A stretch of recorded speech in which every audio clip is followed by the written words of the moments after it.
Good to see you. You're very welcome. Thank you for joining me. I want just to share a few brief thoughts on the possible danger of safety. Odd way to put it, perhaps. And let me be abundantly clear at the start. I am committed insofar as I possibly can in my personal life and in my ministry to doing absolutely everything to safeguard the well-being of all whom I come into contact with. Anyone who in any way I can help safeguard the safety of, well, that is of course what I want to do. And in terms of the lifting of lockdown and so on, I pray that wisdom and guidance will be given as needs be to those who make those decisions, and that safety will be properly provided for as best it possibly can be. So don't misunderstand me in any of those ways. But I've just found myself thinking the last while, say for example on the question of the return of sport, people have been saying football will be back, rugby will be back, whatever it will be back when it's safe.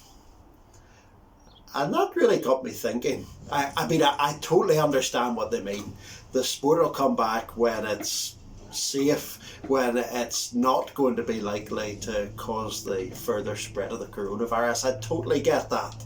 And it's in that particular way that they mean safe, and they're right not to bring it back until such times as that threat is no longer there or is reduced insofar as is possible. But there's part of me thinking, when you say football will come back when it's safe, surely it's never safe. You play a game of football, you could get injured.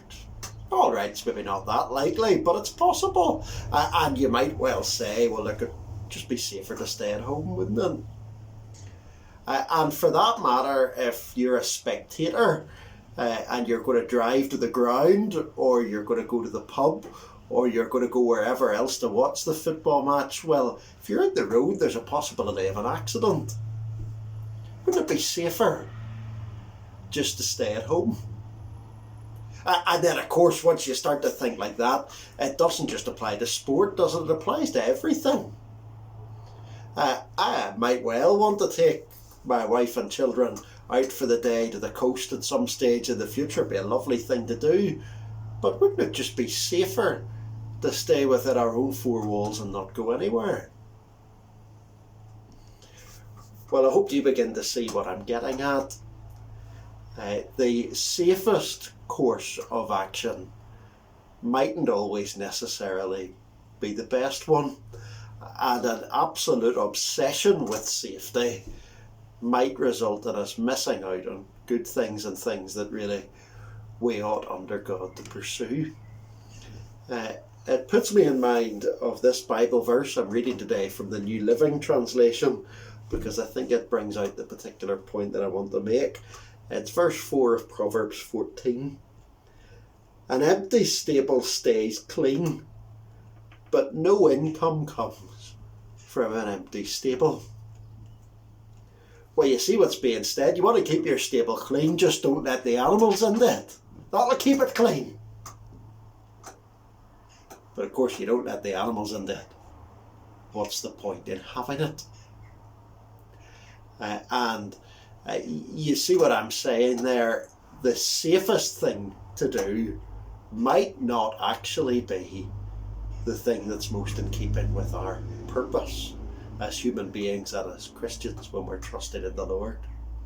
There's another phrase, I believe I heard it attributed to William Carey, but I wasn't able to definitely discover who was the original author of it. The safest place for a ship is in the harbour, but that's not what a ship was built for. I wonder if, however many months it is down the line, when we trust in the goodness of God that the spread of the virus has been stopped, a vaccine has been discovered, whatever, we're back, as it were, to something approaching normality. I wonder if it might be the case that then the experience of all of this makes us completely obsessed with our safety And as a result, we're really not willing to do anything that might seem in any way unsafe. And I think that might be a dangerous mindset, that we might miss out on what we're called to, that we might neglect what we're called to.